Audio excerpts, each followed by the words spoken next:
Before we start, please don't forget to like and subscribe. The clock above the fireplace read 9:07 p.m. Our dinner reservation was at 7. I sat by the window in our quiet Denver home, blazer on, holding a bouquet of white tulips, her favorite. Outside, the last light of evening faded behind the mountains. Inside, silence reigned. Not peaceful silence, the kind that rings in your ears. Then, slam. The front door burst open like she was escaping something, not coming home. Rachel swept in with the wind, dropping her oversized leather bag onto the hallway bench like it had personally offended her. Her heels clicked across the hardwood as she passed by me without a glance. "Don't start," she muttered, peeling off her coat. "Rachel." I stood slowly, voice low. "It's our anniversary." She scoffed, hands running through her hair. "You think I forgot?" I didn't say that. I held up the bouquet, still hopeful. "We had a reservation. You didn't call." She finally turned, her eyes tired, sharp. I got held up. Mitchell dumped a pile of end-of-quarter reports on my desk last minute. Mitchell, her sister's husband, her boss. The name hit harder than it should have. "I understand," I said gently, stepping closer. "But you could have texted." She exhaled sharply, almost laughing. "I didn't realize I needed your permission to stay late at work. That's not what I meant. I was just worried, and I thought maybe we could still catch dessert." Her head snapped toward me like I'd insulted her. "Are you serious right now? I just worked 10 hours straight, and you're guilt-tripping me over dinner?" I blinked. "I'm not guilt-tripping you, Ratch. I'm trying to salvage the night." She crossed her arms, glaring. "No, you're making me feel like I ruined everything. Like I should have been standing here in heels and a dress, waiting to be whisked away like some rom-com character."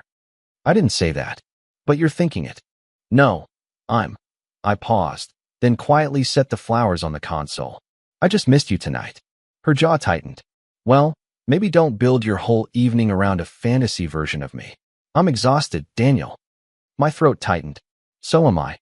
We stood there, facing each other like two strangers who used to share a life. Then she turned, muttering under her breath, "Unbelievable," and stormed down the hall. A door slammed. I stayed standing in that hallway, the cold bouquet in the corner of my vision, wondering how a night that was supposed to be about love turned into whatever this was. Funny thing is, my life wasn't loud or dramatic. I'm Daniel Mercer, 39, mid-level project manager at a logistics firm in downtown Denver. I like my routines, morning jogs, Sunday pancakes, crossword puzzles after dinner. I keep our yard trimmed and my desk organized. Nothing flashy, just steady, predictable, safe. But that night shattered something quiet and sacred, and I couldn't help but feel it wasn't just about the dinner. It was about something much deeper and much colder, something that had already started slipping through the cracks. 3 days passed. She never brought up our anniversary. Not a word about the ruined night. The tulips wilted quietly in the kitchen trash, and I didn't press it. Something about her silence told me she'd already rewritten the story in her head, and I was the villain. It was late Wednesday when my phone buzzed. Almost 10 p.m. I was on the couch, half watching a nature documentary, laptop open on my lap, spreadsheets glowing dimly. The call lit up the screen. "Rachel, work." I answered on the second ring. "Hey." Her voice was clipped. "Don't wait up. I've got to stay overnight. Audit week. We're behind." "You're staying at the office?" "Yes, Daniel. Mitchell wants all quarterly expenses finalized by tomorrow morning. I can't argue with the man who signs my checks." Something about the way she said Mitchell didn't sit right. Too familiar. Too easy. I leaned back against the cushions, kept my tone calm. "You want me to bring you dinner or something?" "No," she snapped, then softened. "No, thanks. I already grabbed something." "All right," I said quietly, letting a pause hang between us. "You sure you're okay?" Another pause. Then, "I'm fine. Bye." The line went dead. I sat there a minute longer, phone still pressed to my ear even though the call had ended. I don't know what made me do it. Maybe it was the sudden tension in her voice. Maybe it was the memory of her brushing past me 3 nights ago like I was a stranger in my own home. Maybe it was the fact that I'd never once doubted her in our 10 years together. And suddenly, I couldn't shake the feeling that something was off. I grabbed my coat and keys, locked the door behind me, and drove downtown. It was cold. That kind of Colorado cold that made the city look polished but hollow. Downtown Denver's office district was mostly dark, save for a few high-rises still lit like lonely lighthouses. Rachel's firm, Everson and Carter Capital, was one of them. Sleek, glassy, 5 stories of money and marble and whispers behind tinted glass. I pulled up and saw it immediately. Her silver Volvo, parked near the entrance. I didn't call, didn't text, just sat there in the quiet hum of my idling car, watching. After 15 minutes, the front doors opened. She walked out slowly, adjusting her scarf, then glanced at her phone. Didn't notice me at first. I got out and leaned against the hood of my car. When she finally spotted me, she froze. "Daniel," she called out, her voice rising with confusion and something else. Irritation. "Hey." I kept my tone light. "Figured I'd drive you home. This part of town gets sketchy this late." Her brows furrowed. "I told you I was staying at the office. You can work from home tomorrow. Come sleep in your own bed." "I can't. I need my car, and I've got files to review." I nodded slowly, then gestured toward the Volvo. "Then leave it here. I'll drop you off in the morning." She folded her arms. "You don't need to do that." "I know." Silence stretched between us like a live wire. She looked down at her heels, then back at the building behind her. "Rachel," I said gently, "get in the car." She hesitated, then finally sighed and walked around to the passenger side. The ride home was quiet. Streetlights flicked past the windshield, casting long bars of yellow light across her face. She stared out the window, jaw tight, arms crossed. I glanced at her briefly. "I'll drop you off tomorrow." She didn't respond. I turned back to the road, letting the silence settle in. But her reflection in the window told me everything. Tense shoulders, clenched jaw, lips pressed into a line. She wasn't just tired. She was hiding something. And now, for the first time in a long time, so was I. The next morning was gray and overcast, sky full of frost, streets still slick from an early snow. I made coffee for 2 out of habit, but Rachel didn't touch hers. She came downstairs already dressed in black slacks and a stiff blouse, barely glancing my way. No makeup, hair pulled back in a rushed twist. Her laptop bag was already slung over her shoulder like she couldn't wait to leave. I grabbed the keys without a word and she followed me out. The silence returned the second the car doors shut. No radio, no small talk, just the hum of the heater and the crunch of tires on salted pavement. A red light caught us a few blocks from her office. I finally broke the silence. "I've been thinking," I said, fingers gripping the steering wheel. "About us." She didn't respond, just kept looking out the passenger window, like the gray skyline might offer her an escape route. "I know things haven't felt right lately," I continued, trying to keep my voice steady. "You come home later. You barely talk. Even when we're in the same room, I feel like we're 100 miles apart." Still nothing. My throat tightened. "Rachel, if something's going on, I need to know. I can handle hard truth. I just can't handle this. This cold wall." She shifted slightly, eyes locked on the glass. Her breath left a faint fog on the window. I waited, gave her space, gave her time, but she never turned to look at me. She never said a word. When we reached her building, she reached for the door handle before I even put the car in park. "I'll walk you in," I offered. "No need." Her first words of the morning were sharp. Final. She stepped out into the cold, walking briskly toward the entrance without a glance back. I watched her until the glass doors swallowed her up, my heart sitting heavy and unused in my chest. I was still sitting there, fingers limp on the steering wheel, when I noticed someone hovering by the sidewalk. A young woman, mid-20s, maybe, wearing a gray coat and clutching a paper folder like it might explode in her hands. Her eyes flicked nervously between me and the building. She took a step closer to the car, hesitated, then knocked lightly on my window. I rolled it down halfway. "Can I help you?" Her voice was low and rushed. "Are you Rachel Mercer's husband?" My body tensed. "Who's asking?" She looked over her shoulder, then back at me. "My name's Emily. I work in admin, 3rd floor. I don't know how else to say this." She held up the folder, then lowered it again, unsure. "Please, can we talk? Somewhere private. Just lunch. That's all I'm asking." I narrowed my eyes. "Why?" Her voice dropped to a whisper. "Because you don't deserve what's happening behind your back." My pulse kicked up. I stared at her for a long moment, then gave a slow nod. "Okay, name the place." We sat in the back corner of a narrow cafe 2 blocks from Rachel's office. The kind of place people use to hide from the world. Low music. Steamed windows. The smell of burnt espresso. Emily wouldn't stop twisting the cardboard sleeve around her cup. I shouldn't be doing this, she whispered for the third time. You don't have to, I said calmly. We can finish our drinks and walk out like this never happened. She shook her head fast. No. If I don't say it now, I won't say it at all. I leaned back slightly.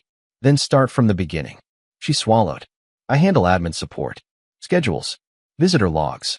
Sometimes security reviews when IT is out. She hesitated, eyes flicking toward the counter. Last Friday, the cameras on the 4th floor glitched. I was asked to check the archived feed. And I asked. And I saw your wife. The words landed clean. No drama. No hesitation. My fingers tightened around the mug. Doing what? Emily unlocked her phone with shaking hands. Before I show you, I need you to promise something. I met her eyes. What? If this blows up, and it will, I can't be the reason. I'll lose my job. I have student loans. I can't afford to be brave. I didn't rush my answer. I won't say your name. That's not enough. I'll protect you, I said. Whatever happens, it won't come back to you. She searched my face like she was testing a bridge for cracks. Then she nodded. She turned the phone toward me. The video was grainy. No sound. Timestamp, 11:42 p.m. Rachel stood near a glass-walled conference room, coat off, hair down. Mitchell stepped into frame, loosened tie, hand already too familiar at her waist. My breath slowed. Emily whispered, "It gets worse." The clip jumped ahead. Rachel laughed, silent but unmistakable. Mitchell pulled her closer. She didn't resist. She leaned in. Then they kissed. Not rushed. Not accidental. Practiced. I watched without blinking until the screen went dark. The cafe noise rushed back in like a wave. I set the phone down gently. How long? Emily exhaled. I don't know. But this wasn't the first time they were alone that late. I nodded once. You did the right thing. She looked startled. You're not yelling. There's nothing to yell at, I said quietly. It's clear. Her voice cracked. Please don't confront them yet. If they review logs, they'll know someone accessed the feed. I won't, I said. Not today. She let out a shaky breath. Thank you. I stood, pulling on my coat. If anyone asks, you never met me. She nodded quickly. And you? I paused. I'll take care of it. Outside, the air felt sharper. Cleaner. My hands were steady. My heart was not. But beneath the shock, beneath the quiet rage, something else settled in. Clarity. That evening, the snow started again, soft and quiet. The kind that made the neighborhood feel like a postcard, not a battlefield. I pulled into the driveway just after 7. Her car was already there. Lights on. House warm. From the outside, everything looked fine. Peaceful. Inside, she was humming. I found her in the kitchen, pouring 2 glasses of wine. She looked up like nothing was wrong in the world. There you are, Rachel said with a smile, walking over with a glass held out like a peace offering. Rough day. I took the glass, but didn't sip. Could say that. She tilted her head. You okay? Are you? Her smile twitched for a second. Better than I've been in weeks, actually. She reached out, touching my arm lightly. I was thinking we could watch something tonight. Maybe start that new show you kept talking about. I took a half step back. She froze. What was that? Her voice dropped. What? That? Her hand hovered where my arm used to be. You pulled away. I didn't mean to, I said quietly. Her eyebrows shot up. Daniel, seriously? You've been acting strange for days. First the anniversary, now this? You were 2 hours late for that anniversary. And I explained why. You didn't apologize. She scoffed, setting her wine down hard enough to clink. So we're back to that now. We never left it. Her arms folded tight across her chest. You've been distant. Cold. Since that night. I nodded slowly. I have. Why? There it was. My heart pounded. The video played again in the back of my mind, frame by frame. But I swallowed it all down. I've just had a lot on my mind, I said, voice even. Things don't feel right. Rachel stepped closer, her tone sharp now. No, don't do that. Don't talk in riddles. Say what you mean. I met her eyes. I don't think I recognize what this marriage is anymore. You're blaming me? I'm telling you how I feel. You're accusing me of something. I raised my voice slightly. I'm not accusing you of anything, yet. She froze. What's that supposed to mean? Exactly what it sounds like. Her jaw clenched, breath catching. If you have something to say it, Daniel. I stared at her and said nothing. She laughed bitterly, turned on her heel, and stormed down the hallway. "You don't get to do this," she yelled over her shoulder. "You don't get to act like the victim when you won't even tell me what's wrong." I stayed planted in place. "I'm not acting," I said just loud enough. The bedroom door slammed. I stood there in the hallway for a long minute, the taste of that moment still bitter on my tongue. Then I grabbed the old throw blanket from the closet, laid it out on the couch, and sat down. I didn't sleep. Not even a minute. I just stared at the ceiling, the house silent except for the wind and the faint hum of the fridge. Because now I had proof. Now it was real. But if Rachel wanted to play games in shadows, she wasn't ready for what I was preparing to do next. Friday afternoon, I took an early lunch and drove across town to a part of Denver that hadn't changed much in 20 years. Quiet streets, creaky traffic lights, and red brick buildings with brass plaques that hadn't seen polished since the early 2000s. I parked in front of a small law office tucked between a barber shop and an insurance firm. The sign read, Harris & Wren, LLP. No flash, no marble, just a plain door and a name I trusted. Harris had been my father's attorney before he retired. A calm, soft-voiced man in his 60s who still wrote things down on yellow legal pads and carried the kind of authority that didn't need raising his voice. He looked up as I walked in, and his face softened with something like concern. "Daniel Mercer," he said, standing to shake my hand. "It's been years. What brings you in?" I sat across from him, heart steady. Something I didn't see coming. He nodded. That's usually how it goes. The office smelled faintly of old leather and coffee. A wall of books towered behind him. Real books, not just decoration. "I need to ask questions," I said. "But nothing leaves this room." He didn't blink. "Client confidentiality. Always." I pulled out my phone, opened the folder Emily had sent me, and slid it across the desk. He watched in silence as the grainy clip played. Rachel, late at night. Mitchell's hand on her hip, then lower, the kiss. When it ended, he looked up and asked, "Is this time stamped?" "Yes. Night of the audit." She told me she was working late. "And the man in the video?" "Mitchell Carter, Rachel's boss, and her sister's husband." Harris whistled under his breath. "That's a grenade. What do you want to do with it?" I leaned forward. "I want out Harris. But not like this. I don't want a public scandal. I don't want tabloids. I want my dignity intact, and I want the truth to matter."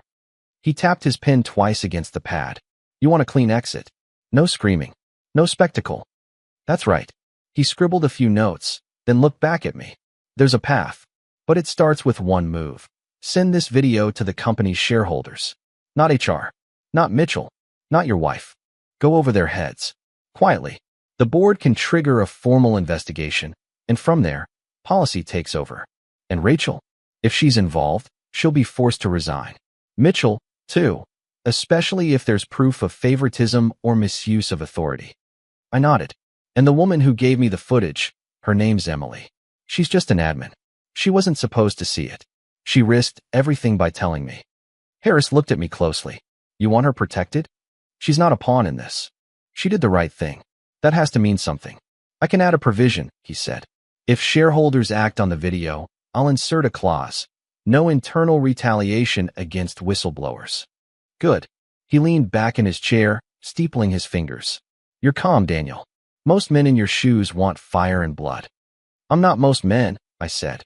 "I want truth, not revenge." Harris smiled faintly. "Your father would have liked that answer." I didn't respond, just stared at the stack of documents he was already preparing. A weight started to shift in my chest. Not gone, but moving. "So what happens now?" I asked. "I draw up a formal statement. We send the evidence, anonymous if you'd prefer, to the shareholder committee. Once it's filed, it's out of your hands. And Rachel, she'll find out soon enough." I nodded, stood, and shook his hand. "Make sure Emily stays safe," I said. Harris met my eyes squarely. "You have my word." I left the office with the snow beginning to fall again, quiet and deliberate. The world looked the same, but something had shifted. I wasn't reacting anymore. I was steering. Saturday morning brought a strange kind of stillness to the house. Rachel had left the night before for a 2-day strategy meeting in Chicago. I didn't ask for details. She didn't offer any, and that was just fine with me. For the first time in weeks, I poured coffee in silence. No tension boiling under the surface, No glances across the table that carried hidden meanings. Just the sound of a spoon clinking gently against a ceramic mug. I was halfway through my second cup when the doorbell rang. I opened it to find Amanda, Rachel's sister, standing on the porch in her usual joggers and windbreaker, her blonde hair pulled into a tight ponytail that always seemed 1 hour overdue for a retouch. She wasn't smiling. "Hey, Amanda," I said, holding the door open. "Wasn't expecting you." She stepped in without waiting for an invite. Clearly, I closed the door behind her as she marched toward the kitchen like she still lived there. "I called Rachel last night," she said, spinning around to face me. She sounded exhausted. "You didn't even drive her to the airport?" "She took a cab." Amanda narrowed her eyes. "You've been distant. Cold. For weeks. She's mentioned it." I took a long sip of my coffee and didn't say a word. She planted a hand on her hip. "What's going on with you two?" I set the mug down gently on the table and looked up at her. "You haven't heard the news about your husband yet." That stopped her cold. Her face paled instantly, as if I'd flipped a switch that drained every ounce of color from her skin. Her mouth opened slightly, then closed again. "What are you talking about?" she whispered. I didn't raise my voice. Didn't change my expression. "Maybe sit down." "No," she snapped. "Just tell me." I leaned forward slightly.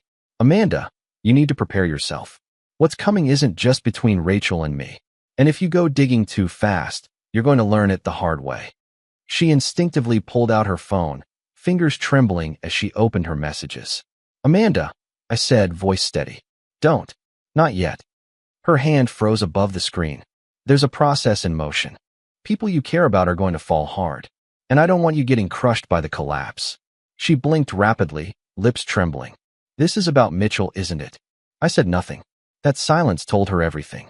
Her hand slowly dropped to her side. She didn't sit down, didn't cry, just stood there in my kitchen, staring through me like I'd just opened a door she never wanted to look behind. "I need to go," she whispered. "Amanda, I need to be alone right now." I walked her to the door. As she stepped outside, I offered one final word. "Wait before you act. Trust me, you'll want the whole truth." She gave a hollow nod, then walked down the driveway without looking back. She came back on Sunday evening with a suitcase rolling behind her and the scent of hotel shampoo clinging to her hair. I heard her pull up while I was chopping onions in the kitchen. The lights were low, jazz humming in the background. Something mellow, something I didn't have to think about. I didn't go to the door. I didn't have to. The lock clicked open, followed by the familiar shuffle of heels and the rhythmic drag of her luggage wheels on the hardwood.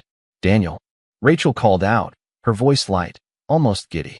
"In here," I said, not turning from the cutting board.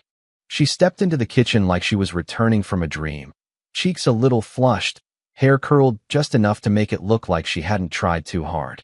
She wore a camel coat over a cream blouse and black slacks, and she looked polished. "I swear," she said with a breathy laugh, "if I see another PowerPoint slide, I might commit a felony." I said nothing, just placed the knife down and wiped my hands on the towel. She leaned against the doorframe and smiled. "Chicago was freezing. But the hotel? Amazing. You should have seen the view. I took pictures. I'll show you." I turned then, slow and steady, and met her eyes. She faltered. "Daniel?" she asked, blinking. "What's wrong?" I reached into my pocket and pulled out my phone. She tilted her head slightly, trying to read my expression. "Are you okay?" I unlocked the phone, scrolled to the folder Emily had sent, and tapped the clip. I held it up without a word. She stepped forward, confused. And then she saw it. The moment her own face appeared on the screen, grainy but unmistakable, her body froze like she'd walked into ice water. The conference room. The timestamp. The look on her face as Mitchell's hands found her waist. And then the kiss. Her breath left her in a quiet gasp. I didn't say a thing. I didn't blink. The clip ended. Rachel stared at the dark phone screen like it might come back to life and save her. Her voice was barely audible. Where did you get that?" Still silent, I set the phone down on the counter. She took a step forward. "Daniel, please. I can explain." I looked at her, really looked, and something surprising happened. I didn't feel anger. I didn't feel panic or heartbreak. I felt peace.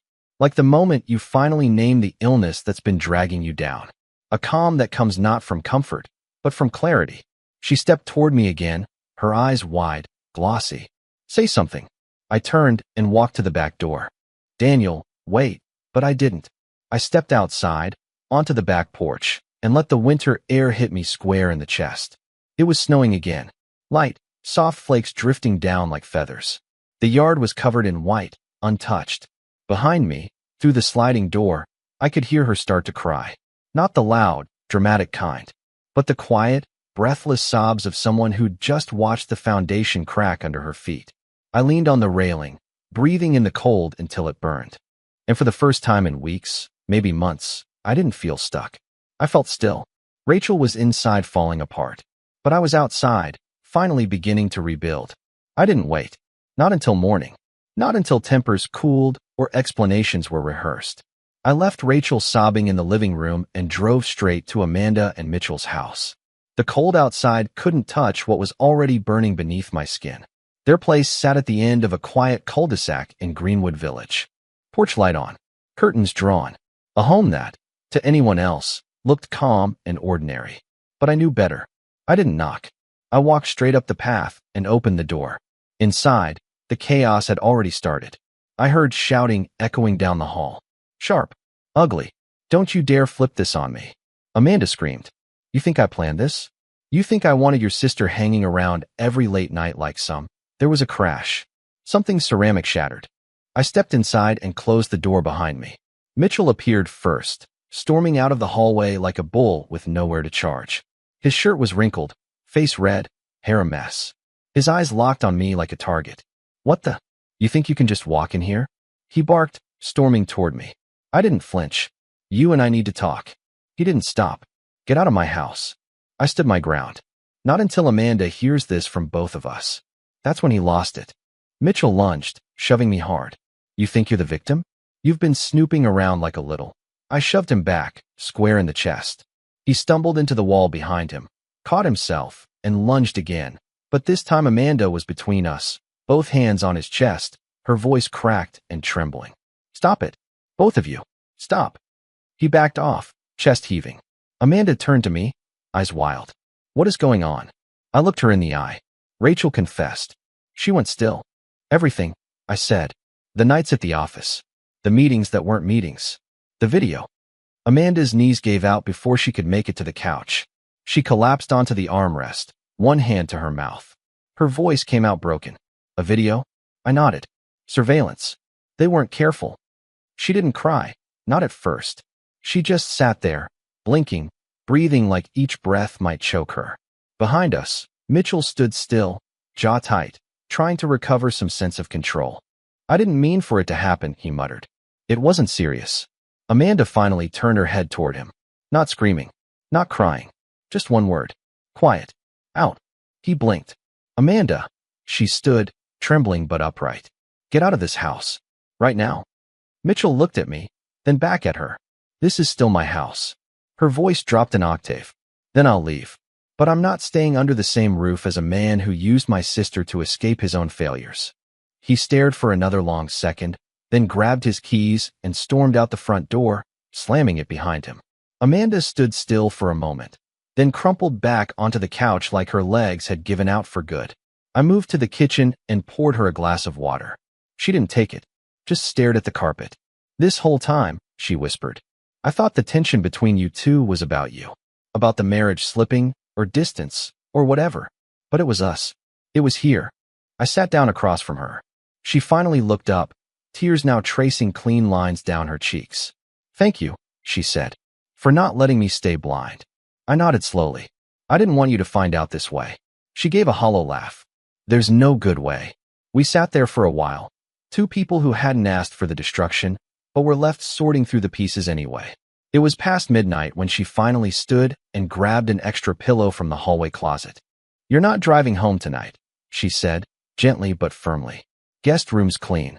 I didn't argue. I was too tired to explain why the thought of going home made my chest feel heavier. Amanda paused before walking down the hall. Everything's changed, hasn't it? Yeah, I said quietly. But maybe that's not a bad thing. She nodded, wiped her face, and disappeared into the dark. I lay awake for a long time in the guest room, listening to the wind push against the windows. The house creaked like it was adjusting to a truth that had been hidden too long. And for the first time in this whole mess, I didn't feel like the broken one. I felt like the one still standing. By Monday morning, the storm had names. Emails flew like arrows. Internal memos swept through Everson and Carter Capital like wildfire. The board had reviewed the footage. The shareholders had voted. Mitchell Carter, terminated for breach of conduct, pending investigation for misuse of company resources. Rachel Mercer, dismissed for policy violations, conflict of interest, and failure to disclose inappropriate relations with a senior executive. It was official, fast, brutal. The firm moved quickly, not for morality, but for optics. By Tuesday, an external audit was underway.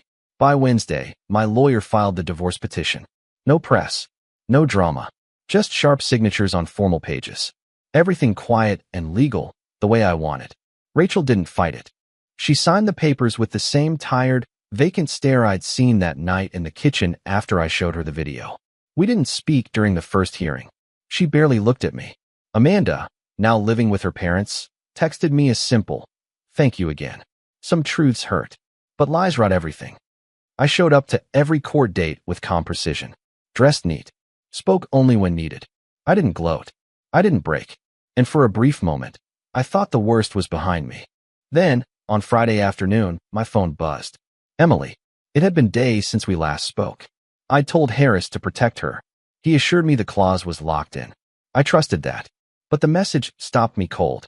They let me go? No reason given. Just downsizing. I know what this really is. My chest went tight. I read it twice. Then again. I was in the middle of a meeting when it came through, but I stood up and walked out without a word. Found an empty hallway, leaned against the wall. Stared at the screen. Emily. The one person who didn't lie. Who risked everything to give me the truth. Cut loose. I clenched the phone in my hand until my knuckles went white. They got rid of her. Quietly. Cleanly. Cowards in tailored suits. Pulling levers in glass offices. All that talk about internal protection meant nothing. The war was over, but they still found someone to punish. And this time, it wasn't me. It was her. I sat at my desk in the new office, a clean space with floor-to-ceiling windows and a coffee machine that worked better than it should. The city outside was quiet, coated in a thin layer of snow. But inside, my thoughts wouldn't settle. I'd stared at the same spreadsheet for 20 minutes, eyes scanning rows of numbers I couldn't feel. The hum of soft conversation, the tapping of keys, it all blurred into the background. Emily's message sat open on my phone, her words as clear as when I first read them. They let me go. No reason given. My stomach twisted again. She had no union, no shield, no scandal behind her name. Just silence from management and a locked security badge. And me? I had a new job. A fresh start. A title with more weight and a corner office with a view. But none of it felt right knowing she was out there. Cut loose for doing the one honest thing in a room full of liars. I stood up and left the office. Down the hall, I found Marcus, my new supervisor, sharp suit, but real eyes. Got a minute? I asked. He looked up from his monitor. For you? Always. What's up? I sat across from him and didn't waste time. I need to make a hire. Junior admin level. Someone with real backbone. He raised an eyebrow. Anyone in particular? I nodded. Her name's Emily Lake. Early 20s. She worked for my wife's old firm. She saw something she shouldn't have, and instead of burying it, she did the right thing. Marcus leaned back, listening. She lost her job for that. I continued. No formal charges. No HR review. Just erased. What position exactly are you looking to fill? He asked. Anything that gives her a desk, a badge, and a shot. He smiled faintly. That's easy. Consider it done. If she's got your trust, that's good enough for me. I nodded, stood, and extended a hand. Thank you. Glad to be part of the repair, he said. Back at my desk, I typed out the message slowly, carefully. Start Monday. You have a place here. I stared at it for a second, then hit send. Across the city, I hoped she felt it. That at least one person saw her, respected her, and would fight for her, like she'd quietly done for me.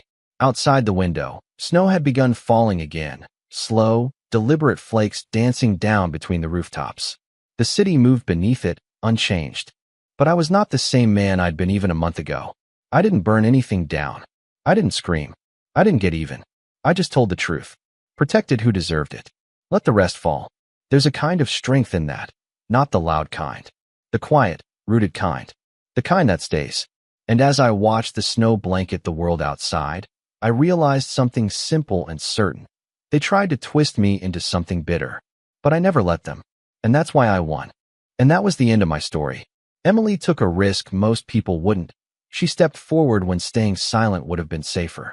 She did it for me, a man she barely knew. If you were in her shoes, would you have done the same?